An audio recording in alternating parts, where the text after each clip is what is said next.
All right, so ready to dive into Mr. Moon's struggles of creation. Always ready for a good creation myth. This one is, well, let's just say it's not your typical gods and goddesses kind of story. Oh, in what way? Well, for one, it's got this sassy narrator, like constantly commenting on the action. And sometimes I swear directly to us. Interesting. Breaking that fourth wall. Yeah, exactly. So we're going to be focusing on Komoa today. She's the goddess of chaos. Chaos, huh? Sounds promising. Oh, she doesn't disappoint. So picture this.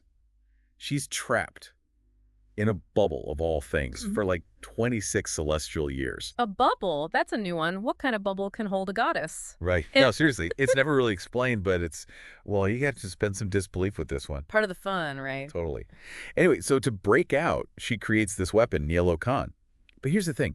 It's got these two horns. One's Lokava, representing truthfulness. The other is Nalaka, and that one symbolizes divine judgment. Hold on. Truth and judgment for the goddess of chaos seems a bit contradictory, doesn't it? Yeah.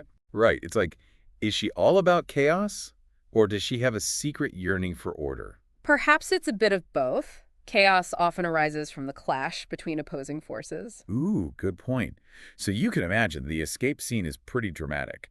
Mr. Moon describes her Komoa wearing this smoky mesh-like garment and a crimson and silver crown. And her aura is this intense black and red. It's visually stunning, even if it's a little hard to picture. It sounds like he's playing with contrasts Yeah. visually. Smoky and mesh-like, then hard metal and those bold colors. Oh, for sure. And then there's this whole thing about a voice, like this dark, gravelly voice kind of guiding her, pushing her on. Pushing her towards. Well, it's not totally clear yet, but there are hints that it might be the elder god of nothingness. Ooh, that's a bit ominous, isn't it? Yeah, it is. Especially since, well, she's in agony while breaking free, but she keeps saying it's necessary, it's part of her truth. It's interesting that you emphasize truth. Do you think she's trying to convince herself or the reader? Maybe both. Like she's in so much pain, but she's got to justify it somehow. But the narrator, that sassy voice I mentioned, chimes in with, this isn't triumph, this is sad. So who are we supposed to believe? It's a common theme in mythology, right? Justifying violence as a necessary step towards creation. Yeah, good point. And then there's the thing with, okay, so as she breaks through this bubble, her celestial fluids leak out, right? Celestial fluids, huh? Sounds messy. Oh, it is. But they create stars and energy. She sees it as this big act of creation. But the narrator's like, nah, she's breaking, not making. So again, the clash of perspectives. Is this intentional creation or an unintended consequence of her actions? Exactly. And that brings us to Manta. She calls it a gift, this cycle of suffering and bloodletting. It's how she copes, I guess, with existence. But the narrator calls it a wound. Interesting. So even her attempts to create order, or at least a system, are seen as fundamentally flawed. Yeah, like she's incapable of creating anything truly positive or lasting. But then there's this whole other layer to the story. You know that voice in the prologue, the one that keeps talking about the experiment? The one that seemed to be talking directly to the reader. Yeah, I remember that. Well, it implies that the narrator is just a tool for this other voice, this, like, puppet master of the story. Wow, talk about messing with your heads. Like, are we even supposed to trust the story we're reading? Right. It makes you wonder about free will, too. If the characters are just puppets, are we any different? But, okay, back to Komoa. Remember those celestial fluids? Well, they accidentally create two new beings, Anesco and Baharun. Wait, so even in her destruction, she inadvertently sparks creation. Yep. But her relationship with these new beings, it's toxic. Manipulation, gaslighting, zero love. She even says, love, I don't need to love you. You exist because of me. That should be enough for you. Whoa, that's harsh. So her idea of creation is all about control, not nurturing. Absolutely. And of course, this doesn't end well. The twins rebel, they curse her, and, well, she ends up getting destroyed. But there's this tiny detail. A tiny orb of light enters her remains. Ooh, foreshadowing much. Right. Like, is that her coming back? Or something new taking her place? It's a real cliffhanger. And that, I believe, is where we'll leave it for now. But there's so much more to discuss. That other voice is still out there, pulling strings. And what about the creation goddess? She's mentioned, but hasn't shown up yet. I have a feeling things are about to get really interesting. Can't wait. That other voice we were talking about, it really starts to take center stage in this part. Oh, yeah. Like, how so? Oh, well, you get the feeling it's more than just a narrator, Like it's actually influencing things, shaping how the story unfolds. Ooh, like Puppet Master. Exactly. Like it's running this grand experiment and everyone's just a pawn in its game. It's kind of creepy, but also, I don't know, kind of brilliant. Makes you think, right? Totally. Like, if even the gods and goddesses aren't really in control, what does that mean for, us? Yeah. Do we really have free will, or are we just dancing to someone else's tune? Big questions, right. And the way Mr. Moon just throws it out there like it's no big deal, that's masterful. It's like he's saying, hey, think about this while you're enjoying the story. Why don't you? I know. It's like he's messing with us on purpose. Oh, But how exactly does this other voice influence things? I mean, we don't see it directly interfering, do we? not directly, no. It's more like suggestions. Remember when Como was escaping the bubble, all that pain and agony? Well, there's this dark, gravelly voice encouraging her, pushing her on. Mr. Moon never outright says it's the other voice, but come on, it's pretty obvious. Oh, yeah. Like, she thinks it's her own will, but she's being manipulated. Yeah. Kind of makes you think about those times in your own life when, you thought you were making a choice, but Hmm. maybe you weren't. Right, like how much control do we really have? Deep stuff. But let's talk about the twins.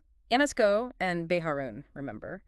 They're dealing with some serious guilt and sorrow after, what happened with Komorar. Yeah, it was rough. They were kind of forced into it, but still, destroying your own mother, that's got to leave a mark. Definitely. And the text describes their grief as this void, this prison of their own making. It's almost like the other voice is feeding off their pain, using it to further its own agenda. Whoa, that's dark. So even when they think they're free, they're still trapped, in a way.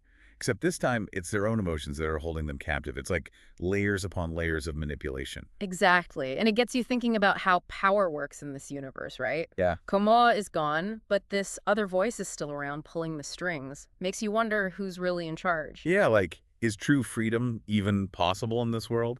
Or is everyone just playing a part in someone else's game? It's a little bleak, isn't it? It's definitely a thought-provoking concept. But remember, Mr. Moon doesn't give us all the answers. He leaves a lot open to interpretation. Maybe the twins will find a way to break free, to defy the other voice. Or maybe they'll, I don't know, embrace their role, become agents of change. It's up to us, the readers, to decide what we believe. I like that. It's like he's inviting us to be part of the story, to make our own meaning.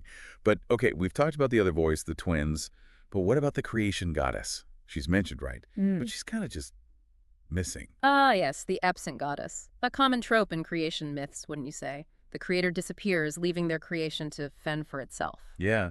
And, Kamoa's version of creation was all about pain and destruction. So I can't help but wonder, what would the creation goddess's version look like? Like, is it even possible to create something truly good, something lasting in this world? That's the million-dollar question, isn't it? Will her return bring balance, or will it just create more chaos? I mean, imagine a showdown between the goddess of chaos and the creation goddess. That's got potential for some serious fireworks. Right. Okay, but before we get too carried away with speculation, there's one more thing I want to touch on. Yeah. What about those stars and galaxies that were created, accidentally from Kamoa's celestial fluids? What happens to them now that she's gone? Ah, yes, the unintended consequences. Remember how the narrator called Komoa's creations flawed and unsustainable? Makes you wonder, will those stars just fizzle out? Or will they evolve into something even weirder, more chaotic? Mr. Moon doesn't really say. It's like he's reminding us that even our smallest actions can have ripple effects. We might not always see the consequences, but they're there. Ooh, I like that. It adds another layer of depth to the story. It's not just about the big dramatic events, but also the subtle, unseen changes that happen over time. Exactly. It's those little details that make Mr. Moon's work so fascinating. He's not just telling a story, he's creating a whole universe with its own rules, its own history, its own, well, chaos. And he does it so well. Like, I'm constantly questioning things, trying to figure out what it all means. It's not passive reading, It's like he's challenging me to think. I think that's the mark of a truly great storyteller, isn't it? The ability to engage your audience on multiple levels, to make them think, to make them feel, to make them question. Absolutely. Okay, so we've covered a lot of ground with Mr. Moon's struggles of creation. We have Komoa, chaos, those new gods. It's a lot to process. Yeah. But we're in the final stretch now, right? What happens next? Well, we've still got some major players to deal with. The other voice, for one, still lurking in the background, pulling Like strings. a cosmic puppet master. Exactly. Mm. And then there's the creation goddess, remember? She's been mentioned, but we haven't actually seen her yet. Oh, yeah. I wonder what she's been up to all this time. Right. And what will her return mean for this chaotic universe Mr. Moon's created? Ooh, that's Mhm. going to be interesting. Speaking of interesting, I love how the narrator just like pops in with these snarky comments. It's like having a friend whisper all the juicy gossip in your ear while you're watching a play. It definitely adds a unique flavor to the story, and it makes you question everything, like whose side is the narrator on anyway? Are they just an observer, or are they in on this whole experiment thing? Yeah. And are we supposed to trust them? Or are they leading us down the wrong path? It's kind of like Mr. Moon is playing a game with us, the readers. He certainly likes to keep us guessing. But back to the big question, will Kamoa return? That orb of light at the end, it felt pretty significant. Totally. It's like she can't be gone for good, right? Chaos always finds a way. It does seem to be a recurring theme, but what form will that return take? Will it be Kamoa herself resurrected, or something new born from her remains? And what about when the creation goddess shows up? Could that orb be connected to her somehow? Like maybe it's a way for her to, I don't know, re-enter the world or something. That would certainly shake things up. A cosmic battle between creation and chaos. Sign me up. But wait, what about Anisko and Baharun? Where do they fit in all of this? Ah, yes. The twins. They destroyed their mother, but are they truly free from her influence? Or are they just going to repeat her mistakes, create more chaos? That's a good question. Like, are they destined to become pawns in the other voices game, just like Kamoa? Or can they break free, create something new, something better? I'm really rooting for them, even though they did some pretty messed up stuff. Me too. It would be a shame to see them fall into the same traps as their mother. But remember, Mr. Moon did describe their grief as a force that's reshaping reality. What if that grief, that sorrow, is actually a catalyst for a new kind of creation? Whoa, that's deep.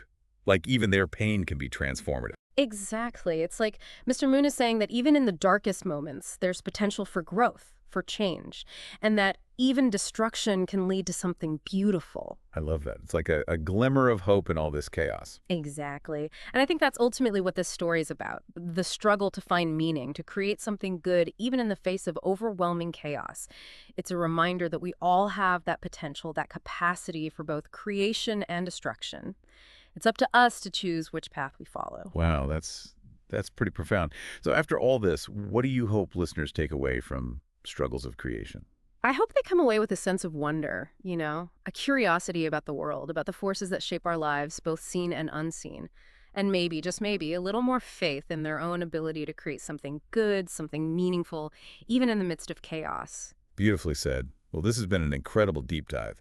Struggles of Creation really makes you think, doesn't it? And it leaves you with so many questions. But I think that's part of the beauty of it. It's a story that stays with you long after you finish reading it. Absolutely. So if you're looking for a thought-provoking, mind-bending, and just plain fun creation myth, I highly recommend checking out Struggles of Creation by Mr. Moon. And if you're craving more deep dives into intriguing stories, be sure to join us next time. Until then, keep questioning, keep exploring, and keep those imaginations running wild.